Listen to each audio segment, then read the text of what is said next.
Live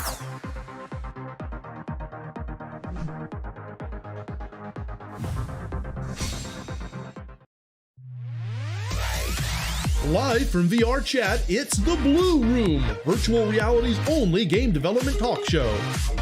Now put your hands together for our live guests and our hosts. Here they are. Hello everyone, I'm Teal.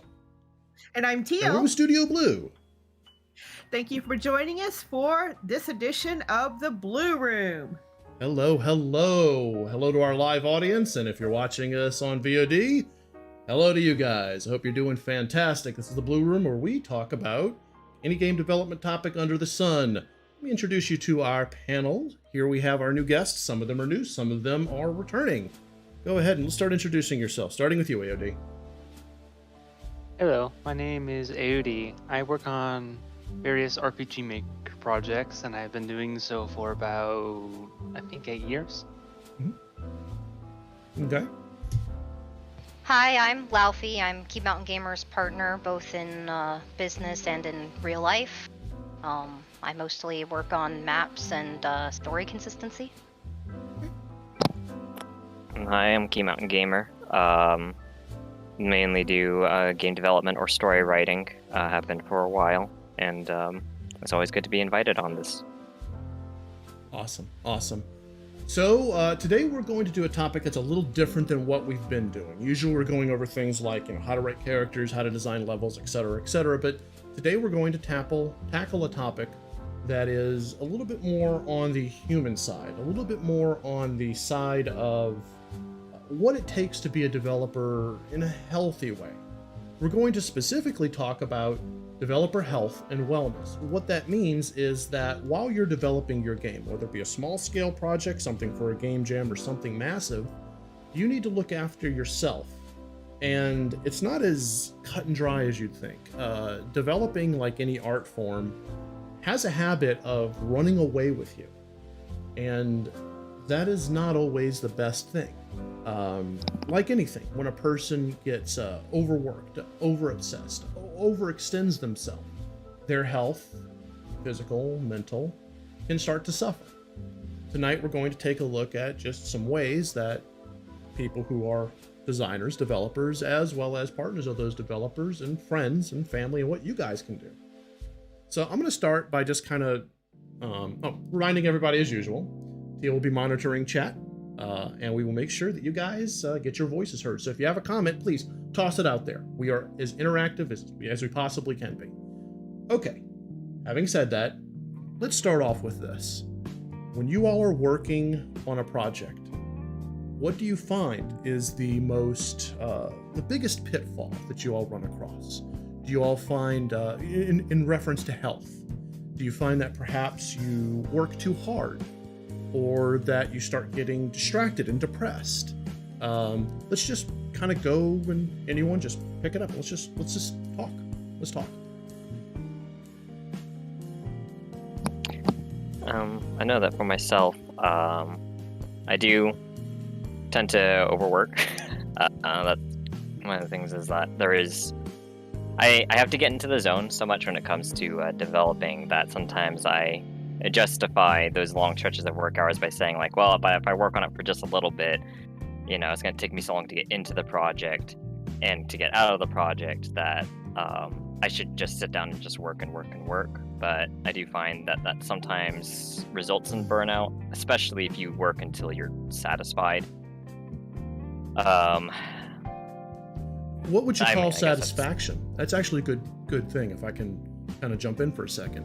Because I think every developer is going to look at satisfaction in a different metric. Do you find satisfaction in your next milestone? A completed map or level? An entire stretch of the game, your whole alpha? What would you call as a good satisfaction moment? So for me, when I mean satisfaction in this instance, is that sometimes I'll have an idea of what I want to do. Like maybe it's a dungeon, maybe it's just a dialogue piece, maybe it's, I don't know, an entire cutscene, who knows what. And whether I'm writing or whether I'm game developing, I find that if I sit down and I complete what I set out to do, like I see it all the way through to the end, like I start it and I finish it, then I sometimes have a hard time figuring out how to move forward because I didn't have anything else to do. I picked up some advice from one of my other friends at some point where what they like to do is they like to stop just short of reaching that point. And that way the next day they think about like, okay, well today I'm going to finish it up. What else am I going to do afterwards? And then they set a new goal. And so they work almost up to that point. And it's taken me some time to figure out how to make that work. When I do that, I think it works out better for me, but I still sometimes work myself to satisfaction. I still sometimes work myself until I reach that goal. But each time I do, for me personally, everyone's different, but for me personally, I find that I do tend to freeze on the project because I'm like, now what? Yeah, I personally like this room here, this area we're in for the studio. In fact, you guys were watching my stream earlier today. I said I'm going to finish the whole thing, including the green room, and I actually stopped short. And I think in your way, yeah, that is motivating me to pick it up tomorrow without burning me out. Sorry, Laoufi, go ahead. For me, it's similar to Key Mountain Gamer, but a little different.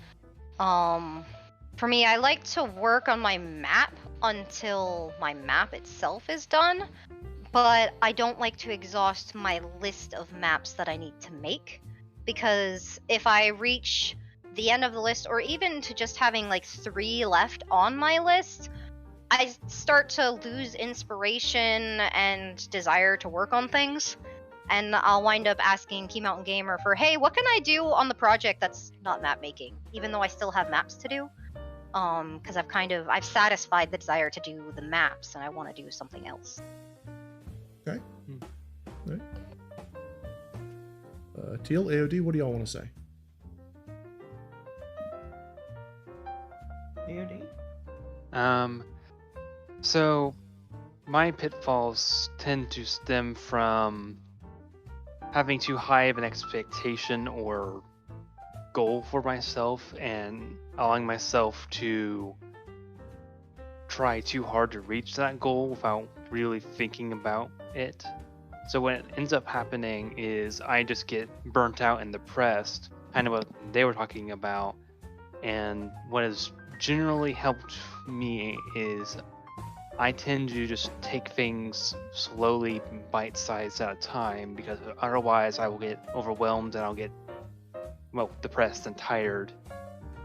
And then I just go into a negative spiral at that point. Yeah.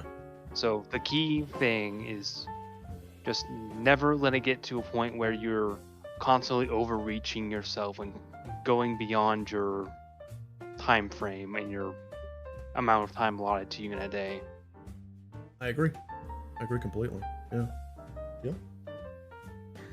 Well, for me, I tend to get into the zone and I lose all track of time. Yeah.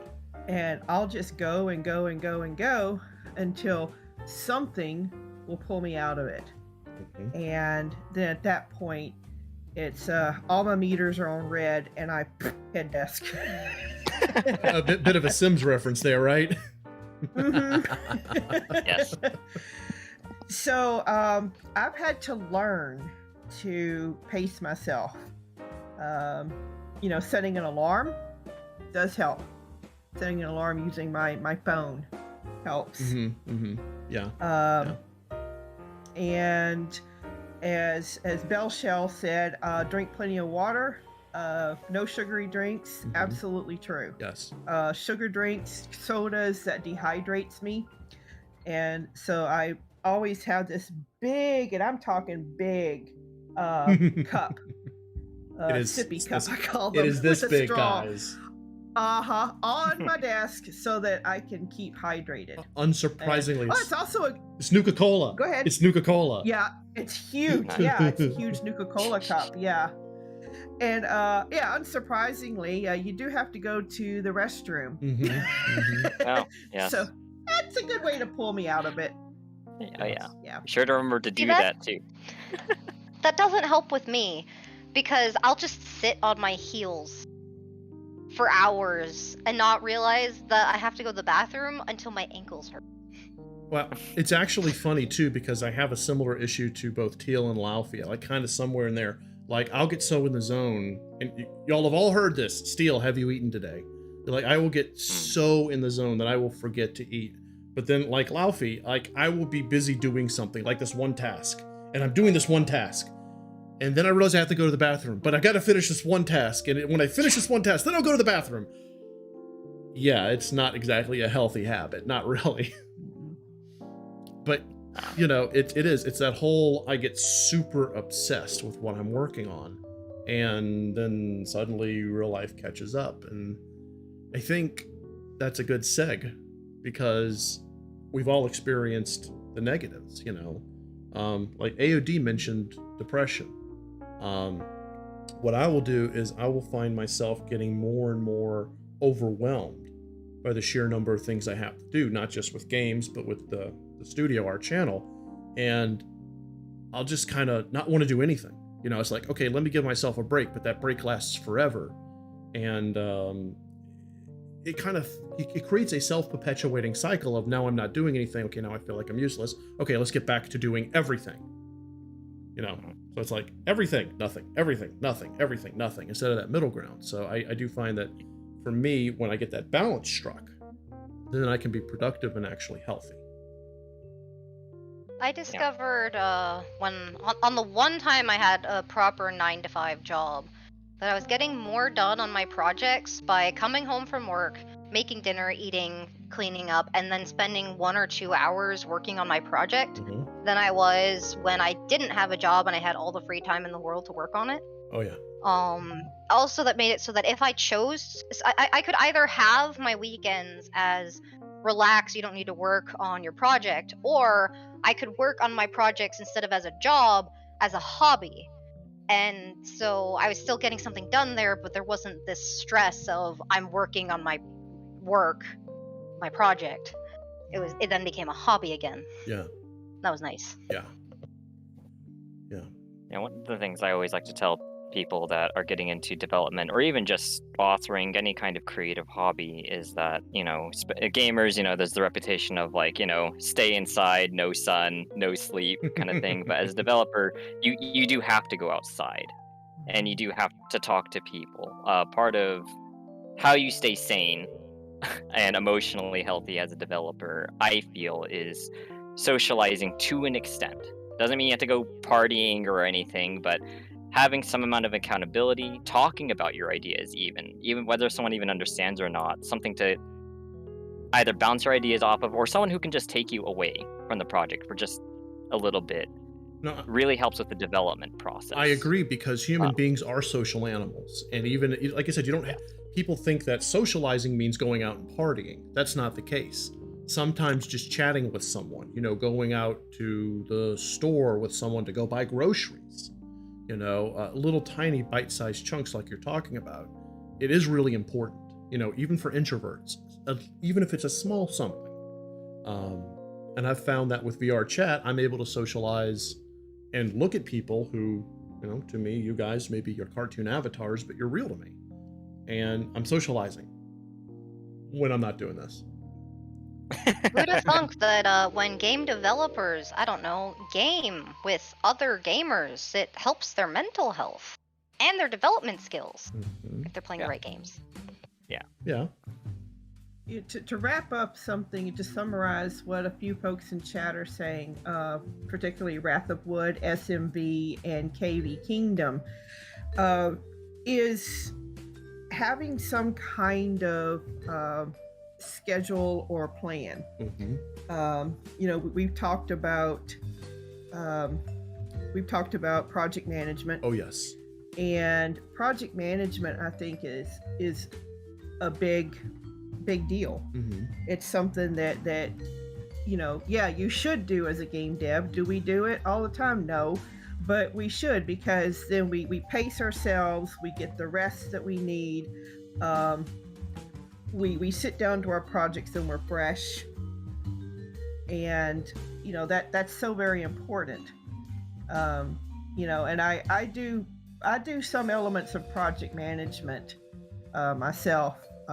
Usually the 90-minute sprints, and just checking where I'm at in my project. But yeah, we want to bring up project management, I think. Oh, I agree. It's kind of helpful. I agree. The 90-minute sprints, which we went over in our project management show, and I talk about it all the time, where you work on something and just that one thing for 90 minutes, then you put it aside at 90 minutes, whether you're done or not. Then you take a 15 to 30 minute break, and then you choose another 90-minute thing. And it can't be the thing you just worked on, something else. It does help keep you fresh. And I think that's part of it too, is that keeping yourself fresh mentally.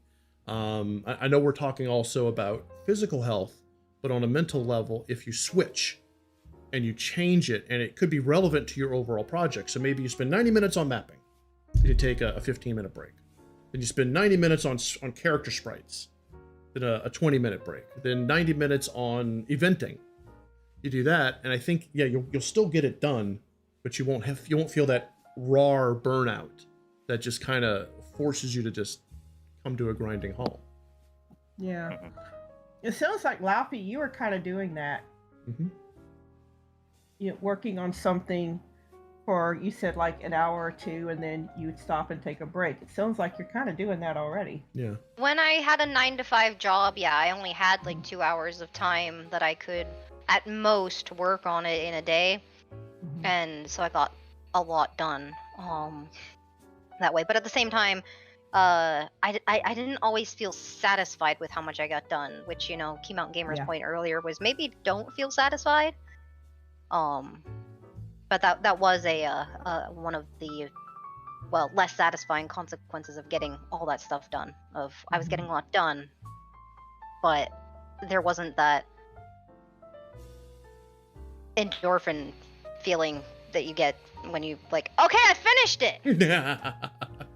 Yeah. Well, yeah, and I think it's important to have some small goals too. Have your big goal that you're aiming for. But if you're saying oh, I want to design this dungeon today, but this chest is getting in my way, go ahead and celebrate when you do finish that chest. If you want, I want to sit down and finish this chest, that's fine, because ultimately you want to finish the dungeon. But if ultimately you're approaching the end of that dungeon, that's when I'm you need to make a decision as a developer. Do you already have something in mind what you're going to do afterward? If so, go ahead, do what you need to do. But if you're unsure of what to do afterward, I usually say, well, I know how I'm going to finish the dungeon. I know what I want to do. So for now, I'll do it tomorrow. Yeah. In this way, either A, if I have something to do, I'll do it, then I'll come up with it tomorrow. Otherwise, tomorrow I get to have another hurrah. I'm done with the dungeon. And now I can go take my break, walk outside, talk to someone. And then they might say, hey, but what about that town? Did you ever finish that town? I'm like, you're right, I never finished the town. And there you go. So you do sometimes, it's okay to work yourself to the end as long as you get up and do something else. Don't just sit there and stare at the project, because that's part of, in my opinion, what causes the burnout. Is trying to force the project to move forward. Is, no, I need to get this done. I need to get it out. And I need to just come up with something. It's actually Sometimes... kind of... Oh. Go ahead. It's actually kind of like a place that Key Mountain Gamer was last week, where he was working on it 9 days in a row without a break. And then he just was so frustrated, and he would sit and he would try and work on, I think, Delara's dialogue, and he'd just be staring at it, and he'd be typing and then retyping, and he wasn't happy with any of the stuff that he was doing, and he had to take 3 or 4 days completely off of game development just so that he could continue working. And it wasn't just any 3 days, it was he needs to play a game specifically with me and his brother and our friend, so that he could get that fun feeling, since gaming developing had started to really feel like work. Oh yeah. Yeah. And I get it. Sometimes, especially if you're developing like a game jam, or if you're on a deadline, you do feel that pressure. Oh. But I think it still is important to take that Well, break. I want to say that if you're doing a game jam or any kind of contest, that is the point, because it simulates crunch, and it forces you in a high time constraint in order to push your skills. It is important, though, and I do want to say this, because a lot of the people who are with Studio Blue's community participate in different game jams. It is super important when you get with a game jam and you finish it after you submit, give yourself a couple of days to a week. Give yourself some real time before you go into your next project, because, and y'all know who you are, you finish a game jam project and then you go right back to your main project. Don't do that. that's another way you'll burn out. Yeah, I seem to see in chat, the chat suggesting different things to do for a break, and the quality of your break is so very important. Yes. Walking away from the computer for a while, getting something to eat, getting something to drink. Yes. SMB talks about your posture. Ooh. And stretching and getting those kind of kinks out. Something that I do for Teal when he's been hitting the dev really hard is when he goes on a break, I have him lay down on the floor and I just give him a massage and a bit of a chiro adjustment. Hop in the back. And yeah, that helps. It does a lot. It does. Yeah. Like, because SMG was talking about posture, like you said, posture is super important. We all hunch. But after a while, that causes a lot of problems. And, any chiropractor worth of salt, heck, not even a chiropractor, any doctor worth of salt will say that is not good, because it actually does start causing issues because you're stretching your spine the wrong way, you're hunched over, you get carpal tunnel syndrome. There's this exercise, I don't actually know if I can do it here in VR. Yeah, I can. Look at, check this out. It's actually working. Where I take my hands, go like this, and then I bring my wrists out like that, and it actually stretches my wrists. I've been doing that since I was a kid in martial arts, and it really works. And then you kind of do stretches like this, and like this, and you really need to take time to do that. Physical wellness is not just water, and it's the whole body. Yeah. I did notice. Well, in the physical body. Go ahead. I just also want to say, so going into this, Belle did mention getting a small snack. Nutrition is super important as well. It is really absolutely important. Yeah. As we discussed before, the sodas, the sugary drinks, and that sort of thing, that's actually not good. Yeah. No. Yeah. You'll get if you're like me, you'll just crash. You just go up and then down. The image of the game developer sitting there drinking the green monsters with all the sugar until 4 o'clock in the morning working on a game, it's not a healthy stereotype. It's not at all. No, it's not. Yeah, I mean, for me, it's always the physical body. When the physical body is unhealthy, it does affect the mind, and when the mental mind is unhealthy, it affects the physical body too. And it's funny because, you look at different circles, like people who do creative things, like they do art, they draw, they design characters, they do costuming and whatnot. It's so common that a lot of the advice is take a break, go outside, stretch, do something. And then if you go into a circle that's like hikers or bicyclists or people who work out for fitness competitions, their advice is take a break, sit down, read a book, relax. So it's about that balance. If you're doing something so mental, you have to do something physical. If you're doing something so physical, you have to do something mental. Yeah. You can't just focus on that one thing 100%. You can, but you're not going to do well. No, I agree. In my own opinion. I agree. The most successful people know that balance. Yes, they do. So. Yes, they do. They learn to listen to their bodies as much as listen to their minds and find the way to balance both. Yeah, I agree. Yeah. AOD, any thoughts you want to add to any of this? I know we've been kind of falling back and forth over here. I think I had some ideas at one point, but they leaked out my brain at some point. Okay. Sorry. It's the worst feeling I have. It's okay, man. Let's see. What was I thinking? I tend to do some of the things that they were talking about, like taking a break from what I've been doing and trying to approach it from a different direction. I don't like to stop game deving necessarily, but I always try and reset my brain by going, okay, I'm working on this one specific thing that's not going anywhere. I need to pull out and attack this project from a different angle. Maybe I'll do some art instead. Okay. So you change up what you're doing, even though it's all related to the same project. Yeah. Yeah, it's kind of like what I do with the 90-minute sprints, although it may not be on the same time scale. And I do I do agree. That is really a good way to do things. Because I'll be honest, I mean, again, I was streaming for these guys earlier, working on this very virtual space, the studio, and I stopped because the weather is horrible here in Houston, but it actually was a good mental stopping point anyway, because I was starting to feel, oh, I gotta do another room, oh, I gotta do another thing. And, you know, so in a way, it was kind of my own mind saying, okay, you need to stop. And then my body was saying, yeah, it's getting to be 100 degrees up here, you need to stop. That and Teal sent you a message saying, hey, it's starting to get hot. Maybe think about leaving your office now, taking a break and such. And that can segue very easily into how can your support network support you as a game dev? Absolutely. Example number one, Teal messaging Steel, hey, stop working. Yeah. Well, Yeah. And that's the thing too, is we actually have two sets of partners here. You know, people who look out for each other. And you know, we've talked about this before, the panel that you did at the convention, the care and feeding of your author. You know, it was a really good thing, because when you are partnered with a creative person, whether it be a romantic partnership, a domestic partnership, or a living together, business partnership, you know, it is important to look out for the other person. And there are ways that you can make sure the other person both stays on target, Star Wars quote there, as well as is being healthy. So let's talk about that some, and you know, let's get some perspectives here about working with your other. Did we want to start with AOD this time? Because while AOD's partner isn't here, AOD does have one. Go ahead, if you want to.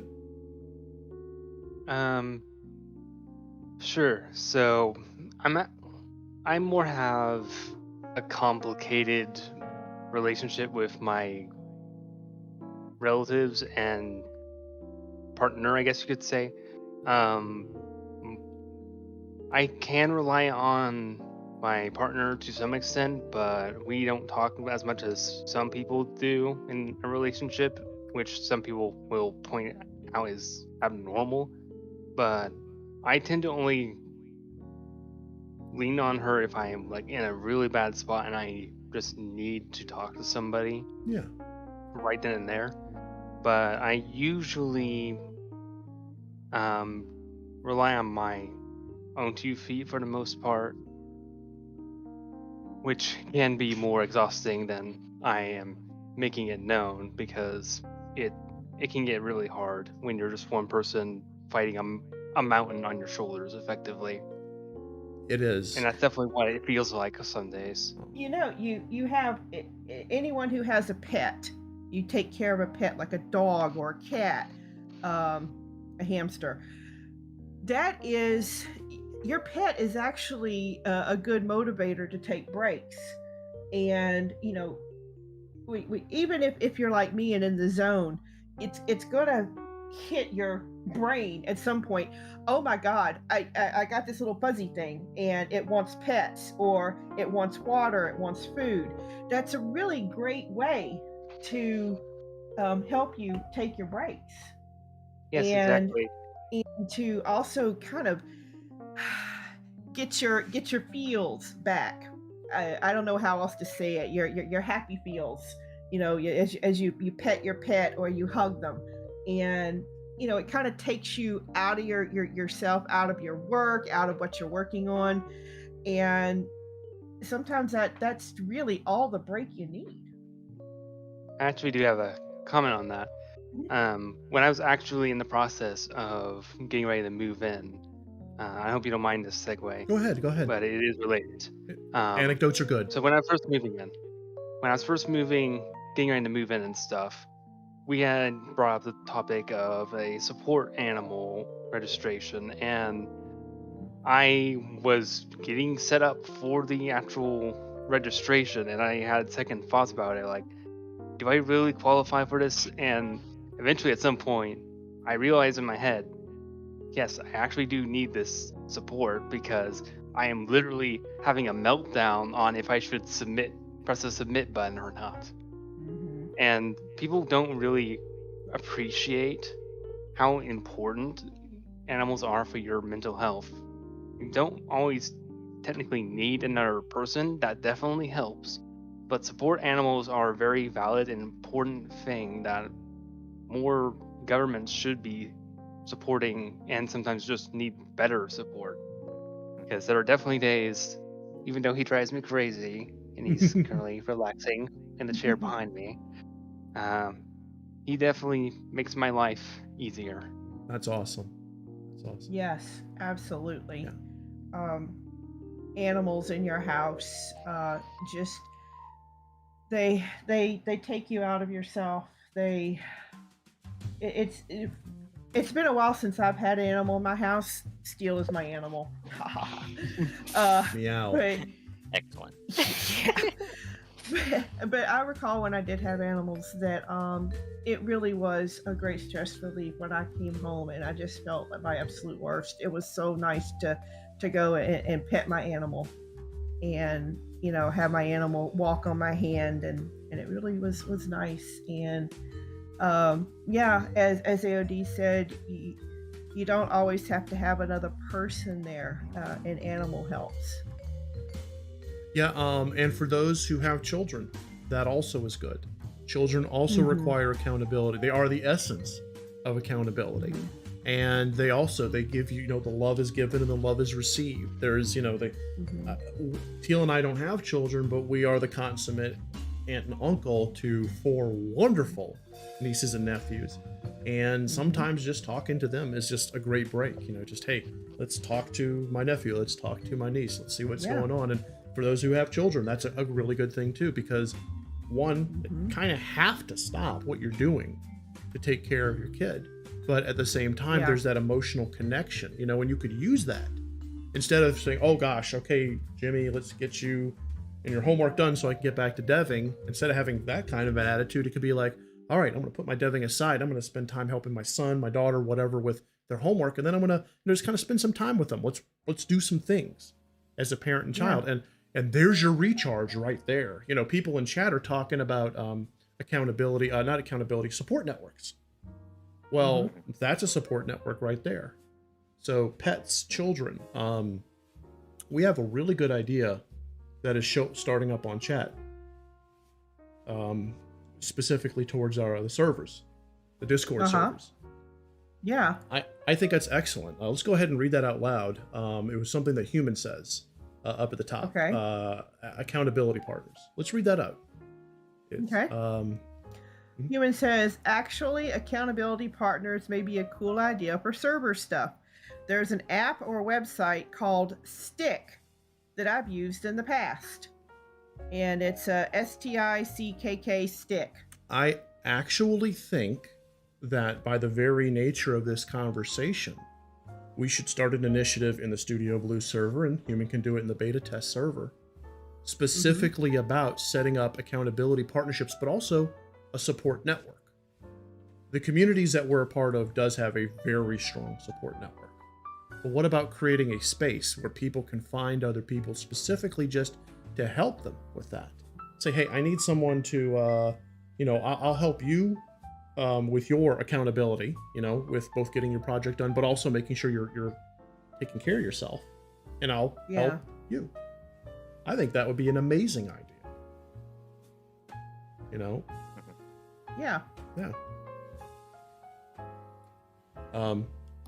Okay, so Key Mountain, Laoufi, any thoughts on this? What we've been talking about with helping each other out.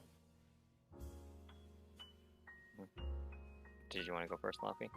On the most recent thing of community accountability partners, I haven't quite switched tracks yet, but when it came to your real life support network, something I've been thinking this whole stream is how when Key Mountain Gamer is working and he's in the zone, he's doing one of those long days, or even just if he's just gotten started and I want to make sure that he's able to stay focused, I'll go and make him some green tea with no sugar. Specifically that's just what works for him. When he drinks that, whatever he was thinking at the time that he was drinking it will stay at the front of his mind until the tea wears off. I'll just monitor his cup and just keep refilling it to help keep the creative juices flowing. And I'll also be like, hey, it's been a while. You haven't eaten. I've eaten twice today and I don't eat. You need to eat. And usually he'll never actually get up and start eating. So I will put it in front of him and only then will he start eating. And that's one way I help him. Okay. He does the same thing to me when I don't eat and I'm working on something. Okay. Key Mountain? Yeah. Yeah, so yeah, I do say that it is really important to make sure you have something in your life that's able to kind of tell you, you know, when to stop, or sometimes even when to tell you to keep going too, because sometimes we need that motivation or the kick in the butt, depending. And that's what the importance of an accountability partner, again, could be a person, could be an animal. You'd be surprised as how perceptive some animals can be.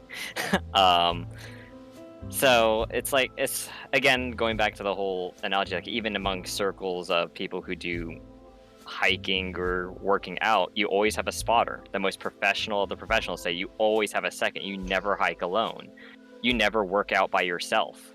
You never do. Arnold Schwarzenegger always had a spotter. You don't think after, like, for a longest time after winning championship after championship, you think some people would be like, he doesn't need a spotter. He's like, but I still have one, because that's how I stay at the top, is because they know when to tell me to stop. Chris Evans, when he was working out to fill the role of Captain America, he got a spotter. He could have done it by himself. He works out all the time by himself. He doesn't, just to stay healthy, but he knew he needed to really push himself.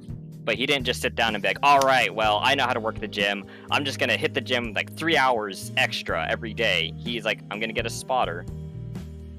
Someone who is an accountability, who knows what I'm trying to do and can be accountable for me. And that's the important thing. They need to know what you're trying to do.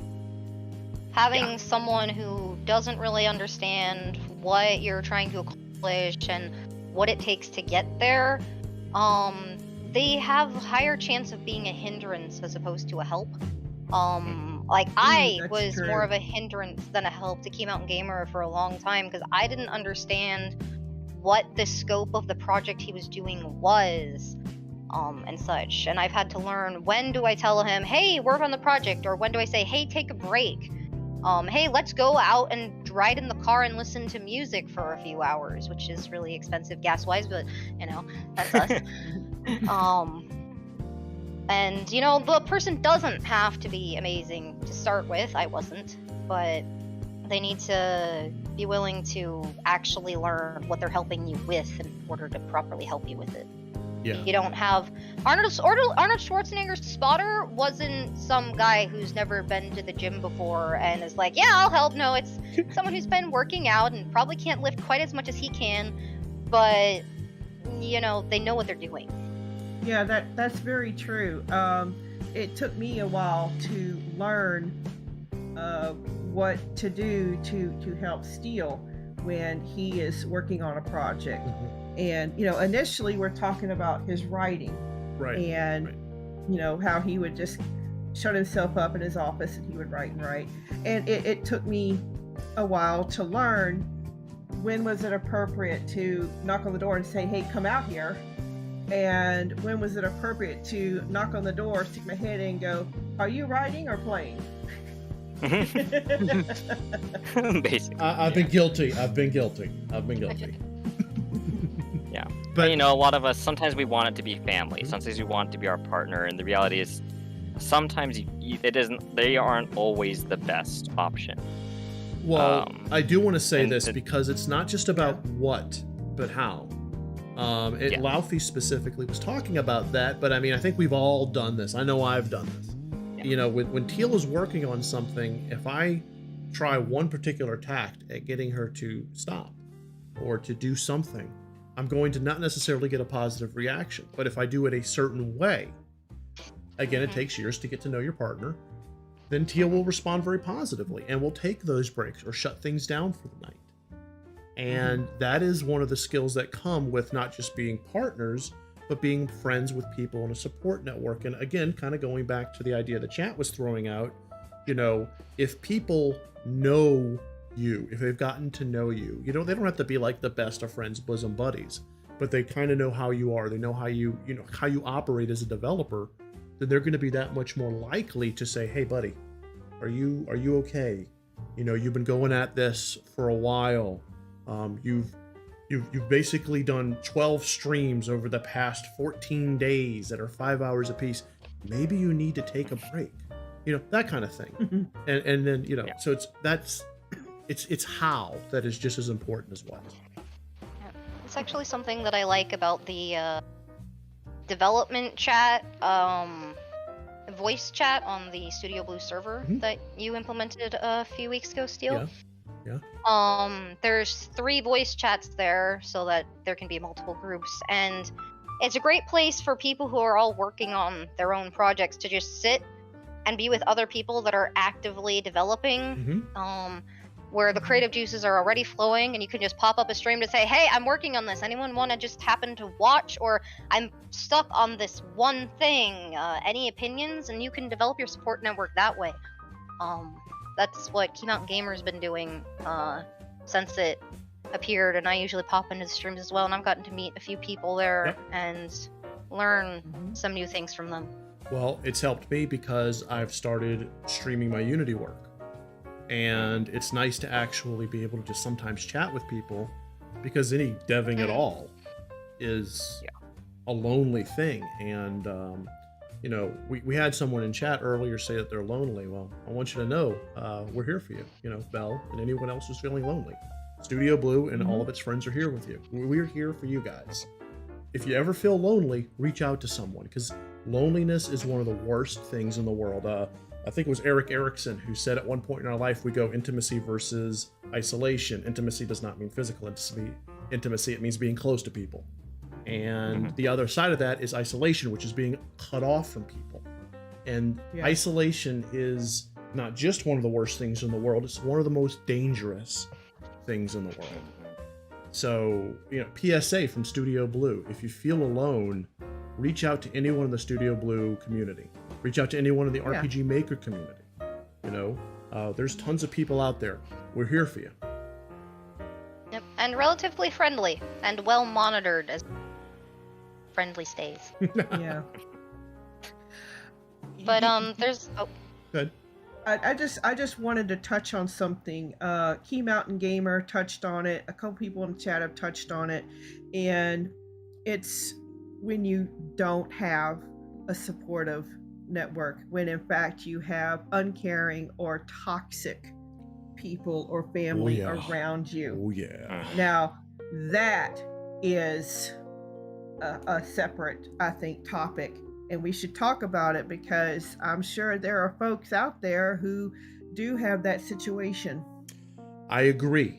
I think that is a really good thing for us to seg into, is ways to deal with that toxicity or unsupportiveness or dismissiveness, whether it be family, friends, people around you, employers. It doesn't matter, because, pardon me, the moment that you feel as if you're being undervalued in what you're doing, because, you know, being a creative is about putting your heart and soul into something. You know, it was, what is it? Someone once said, anyone can write. All you got to do is open up a vein and bleed on the page. Well, it's the same thing with game development and music or whatever, any creative, anything. And the moment you feel undervalued, the moment you feel like you're not worth it, and what you're doing is not worth it, you know, why are you spending your time working on this when you could be, you know, out making money? Yeah. But that's one of the things that a toxic person could say. And the moment you feel that way, it's going to bring you down, and that mental health, that mental wellness is going to just rush down. You know, so let's talk about that.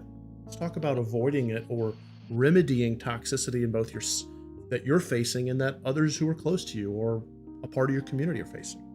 Let's talk about that. Okay. So Anybody have any thoughts?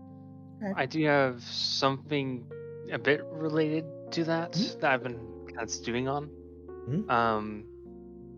So one of the things that I find that are often neglected when it comes to, well, support networks, but also that are kind of dismissed in our culture, that needs to be more understood and accepted, I think, are online companionships and friends and stuff.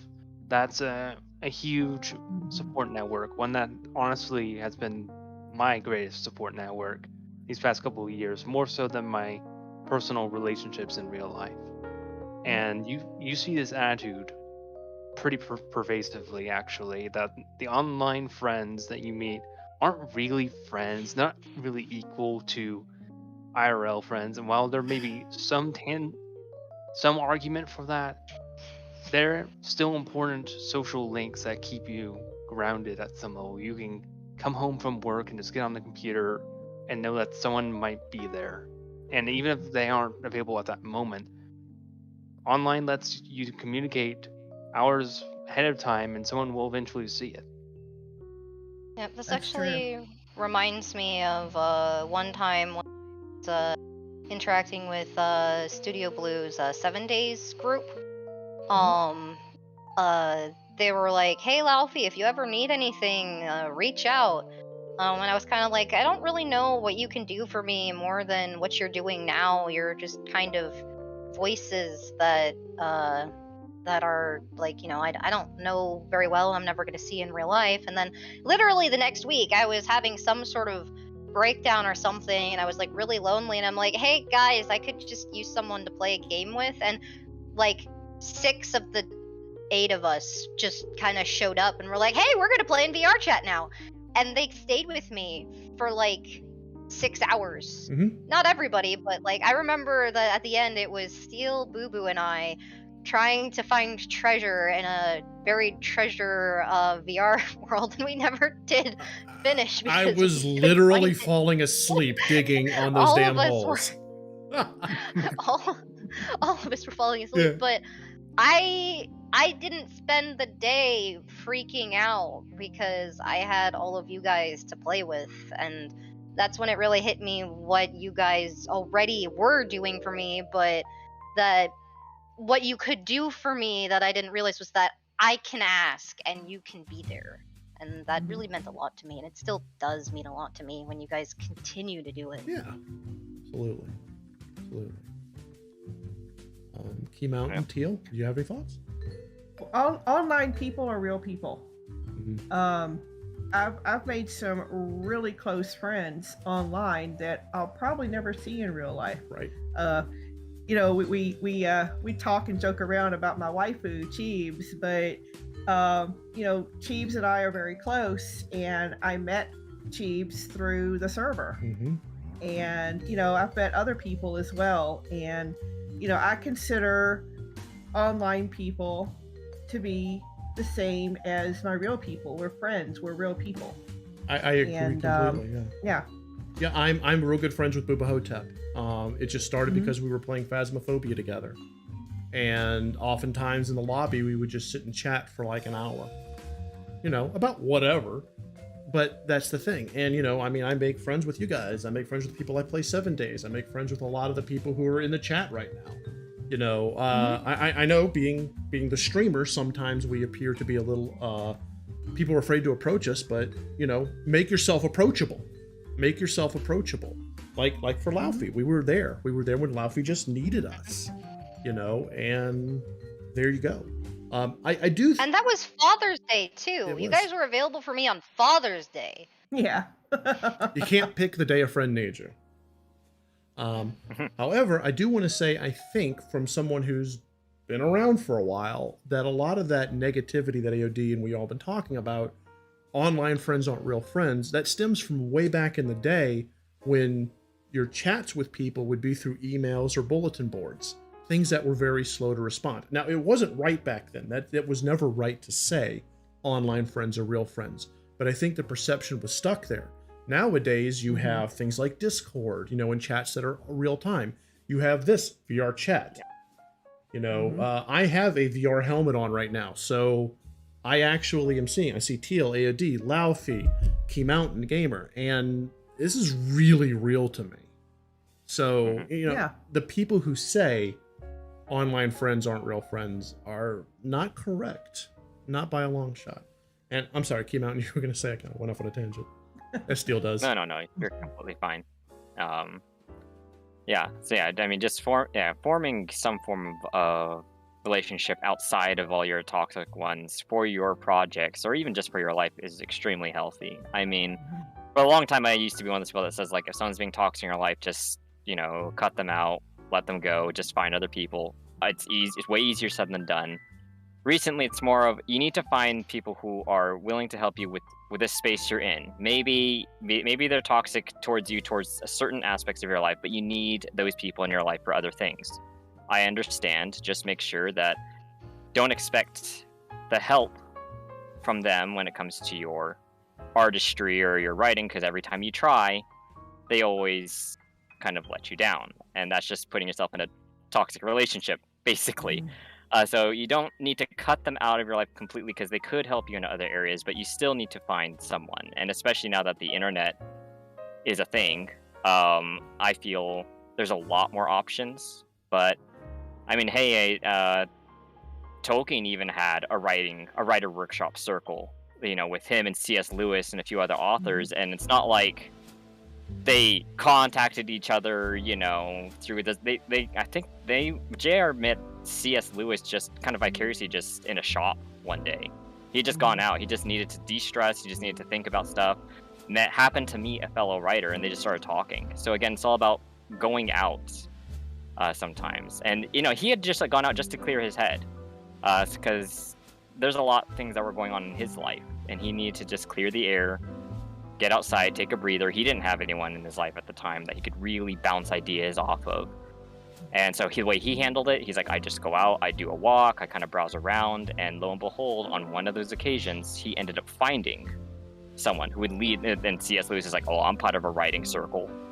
So he went in that writing circle, and they all sat down. They would schedule meetings, and they'd meet up every week, and they talk.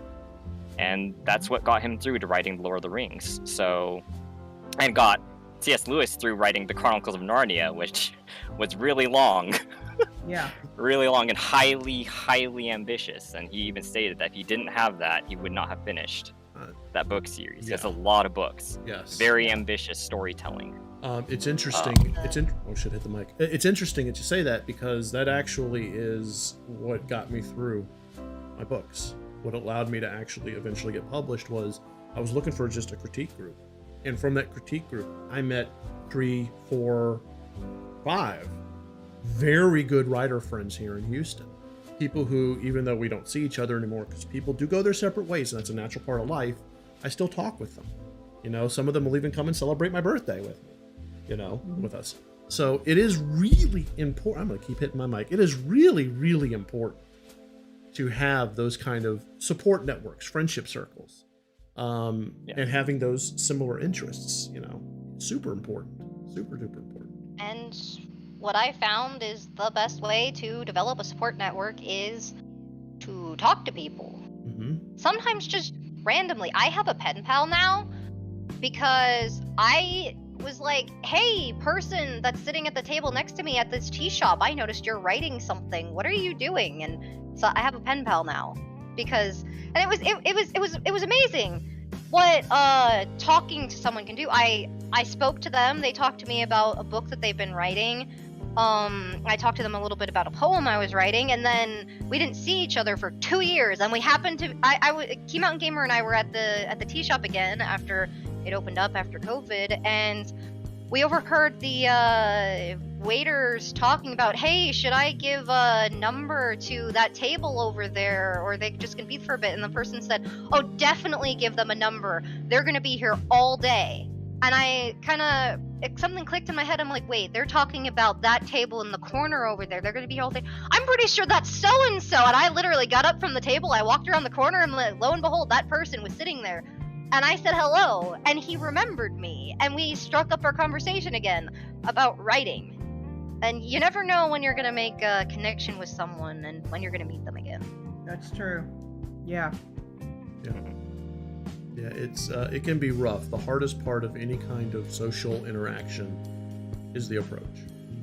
But Yes. once you get past that, we have been all over the map today. We've talked about physical well-being when it comes to things like stress and breaks, nutrition, hydration. Hydration is very important. Mental well-being, we've gone over that. I kind of want to end up on one topic, one last thing. Let's talk about sleep. Okay. Because sleep is often overlooked. You know, what is it that my gamer friends like to say? Sleep is overrated. It's not. It's actually not. It's super important. So let's talk about sleep. Alright. I work best when I get up at 6 in the morning and go to bed at 10 at night, but that's pretty impossible for me because that is not the schedule that Key Mountain Gamer or his brother are on. They're usually up at, well, I don't know when they get up, but they go to bed at like 2 or 4 in the morning, and just based on their voices, when they talk to each other at a low tone, it gets through my earplugs. And honestly, we never found a solution to that one, but having a schedule for your sleep when possible is really important, and when not, communication with those around you. I need 6 to 8 hours of sleep every day, or I will literally start shaking as if I'm having a seizure. So it's very important for me to get quality sleep, whereas Key Mountain Gamer can get like 2 to 4 hours of sleep for several days in a row and he's fine, but then he crashes, and he crashes hard. So sleep. Yeah. Yeah. So my perspective on the whole sleep thing is that, generally speaking, the general advice I always give is that, like, yes, you want to make sure you're getting at least your 6 to 8 hours of sleeping. It depends on who you are, what it is that you need. That's my general advice. But for myself personally, when I used to be on a consistent 8-hour, 7-hour sleep schedule, I found that for me it didn't actually work.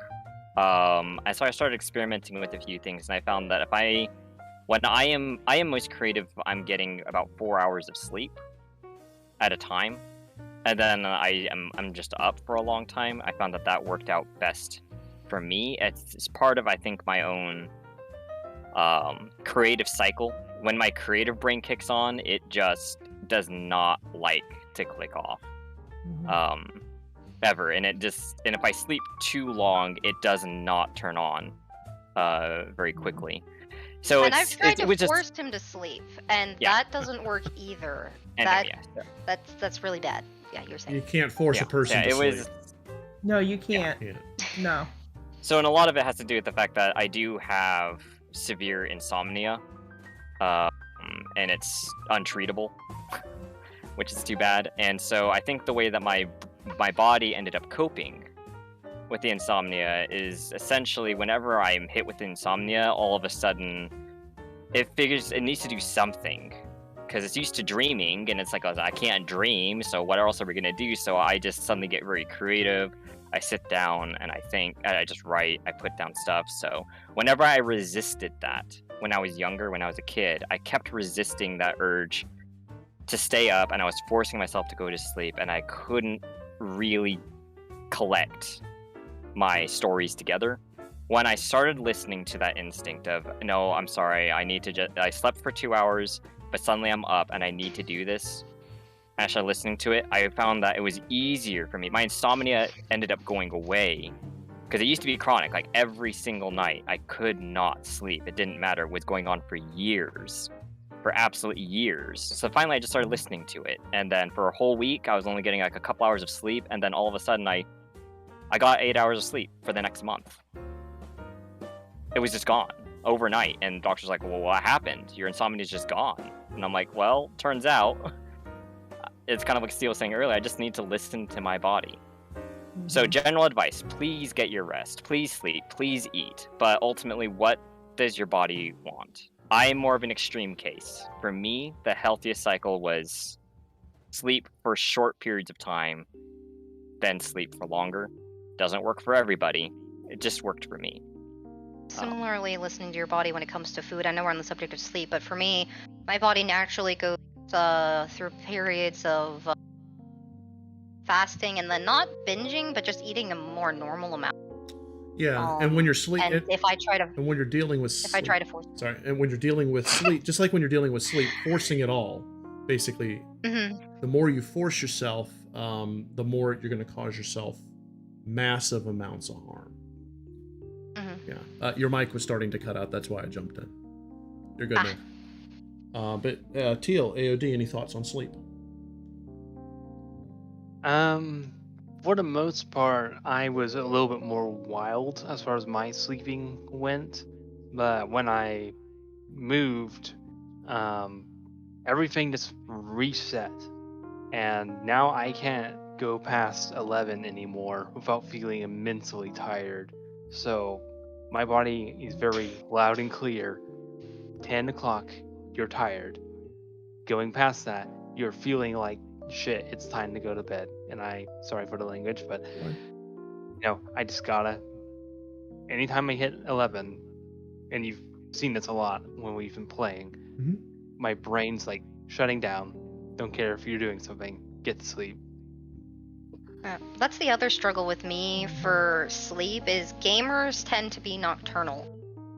Even gamers with regular jobs, like midnight is bedtime at the earliest, it seems, for gamers. And since my body wants me to get up at 6 and go to bed at 10, I can never meet that cycle, and I just have to figure out how do I manage to keep myself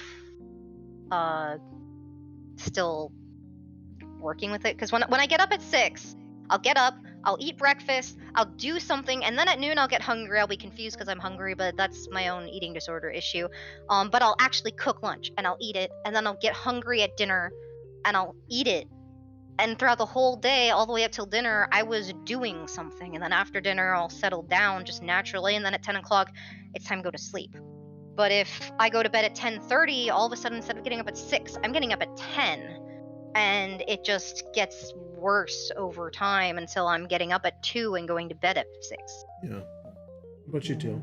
So, structure. Well, I've been all over the place. I've had regular sleep. I've had irregular sleep. We were on different schedules, and I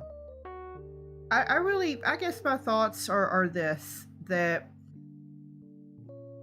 at some point you have to say enough's enough and try to find your rhythm. Agreed. Regardless of what somebody else in the house is doing, regardless of what your gaming group is doing, at some point you have to own your time. You have to own your sleep schedule. And I'm going through that right now, of trying to figure out what is the best schedule for me given my day job and given my commitments in the evening. And one of the things I discovered, Steel, when I went off on my little mini vacation to see Mother, is that I felt really good when I went to bed at 9:30 and woke up at 6 in the morning. I never thought I would say something like that. For me, what I thought was the sunrise is what I see if I never go to bed. But because my mother and my brother they go to sleep at that time and wake up at that time, it was kind of like a reset switch for me. And so now I'm like going through this thing of I'm going to own my sleep, and I'm going to everything is going to work around my sleep so that I'm alert during the day and I'm not just slugging through my day kind of in a zombie, making mistake right and left. There you go. So Teal and I have very similar circadian rhythms. I have a situation that kind of like Key Mountain is a little on the unique side. Due to my DPDR, depersonalization derealization disorder, the way my brain is wired, after about 5 to 6 hours of sleep, I've had enough. My brain actually has gone through the process and it wakes me up, regardless of whether or not my body is okay. So I'll wake up and my mind's great and my body's like, no, you're not okay.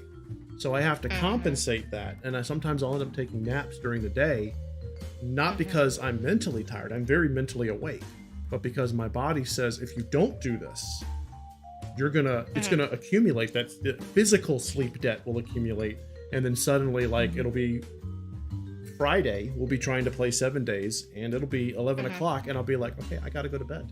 I'm just gonna go ahead and put the game on autopilot. You guys have fun doing whatever. I'm done. I'm out. So, Yeah. but it is, Yeah. we're figuring out that circadian rhythm. Figure out what your sleep schedule is, what your body wants, what your brain wants, and then own it and go with it. You know? And for Are you heaven's sus- sakes, put the smartphones away, put the tablets away. Yes. Turn off the TV. Blue light is not good.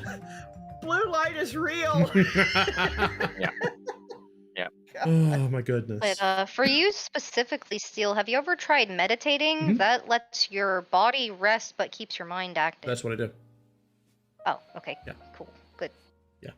Okay, let's go for some final thoughts. And these are final thoughts on what we've talked about today. So just take a couple of minutes. Start with Key Mountain, then Laoufi, then AOD, then Teal, then myself, because we are getting near the end. Go ahead, Key Mountain. Okay.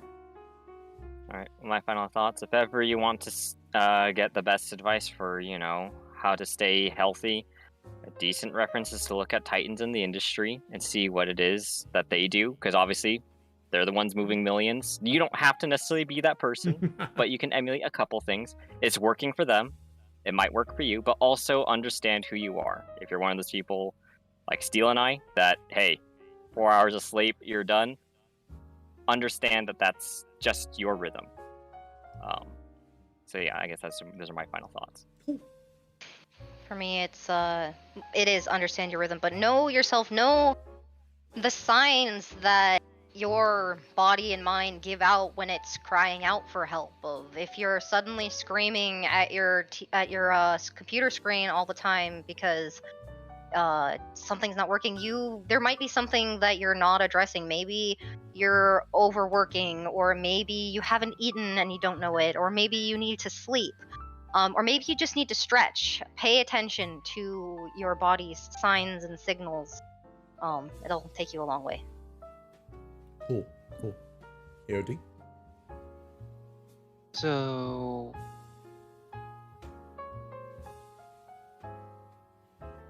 it can be really easy to get overwhelmed in what you're doing, and you may not even realize it. And I'll say this on a more mental health note. Don't put yourself in a situation where you don't take the time to really evaluate what you're doing, and you end up making too many decisions that hurt you in the long run.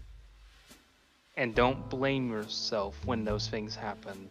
Just take things as they come and try not to be negative, and look for positive things. And if you have trouble finding those things, go to your support network, or if you have none, look for a community, because that's really the best way to cope with these things. No one's an army, and that mountain isn't going to get any lighter. Yeah. True story. Coming from the perspective of having a working partnership as well as a marriage,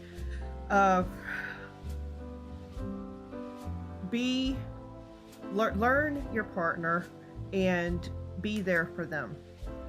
Learn just to read them, to make sure that they're getting enough sleep, that they're not hungry, that they need to take their breaks. But I always try to maintain awareness of what Steel is doing, so that I can make sure that he's okay. Because yeah, you can go too far and really hurt yourself, and it takes hours, even days, to recover from a crash. So for me, I say my final thoughts are, if you're in a partnership, then truly look out for the other person, and it is reciprocated. It's reciprocal. Absolutely. My final thoughts will build off of that. If you're part of a community, keep an eye out for people in your community. It doesn't take a lot of work to open your eyes and see who needs your help. And if you're a community leader, so I'm talking specifically to the HawkZombies, the Driftwoods, the humans, Toasties. if you're a part of the community, if you're a community leader, be cognizant of the people in your community who may be isolated, who may be in a bad situation. Part of being a community leader is not just leading the community, but caring for it. So it's your responsibility, as it's our responsibility. But even if you're not a community leader, when you're part of a community, you're part of that community. Including my hand going off on a corner. There we go. And it is important that you keep an eye out. So watch out for those people. People you may not even know very well. Are they suffering? And if so, let them know you're there. All right, I want to thank everyone who was here in our panel for being a part of this episode of The Blue Room. If you yourself are into game development, if you feel that you can add something as a panelist, let us know on our Discord. We accept, we will acknowledge and look at anyone. We will accept any application. And if we feel that you are an SME, a subject matter expert, or you can bring something unique, you will absolutely be invited to be on The Blue Room.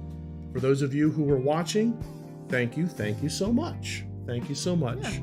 Yeah. We will be back tomorrow on our Twitch channel, where we'll be going over the Game Maker Forum, and Friday, of course, is our AMA. So, let's go ahead and end it on a high note, guys. Go ahead and get that ready, and here we go. If you like what you saw, leave smack down the like button below, subscribe to our channel, consider supporting us on Patreon, connect with us over social media. We'll see you in the next video. Say goodnight, everyone. Good night. Bye. Good night.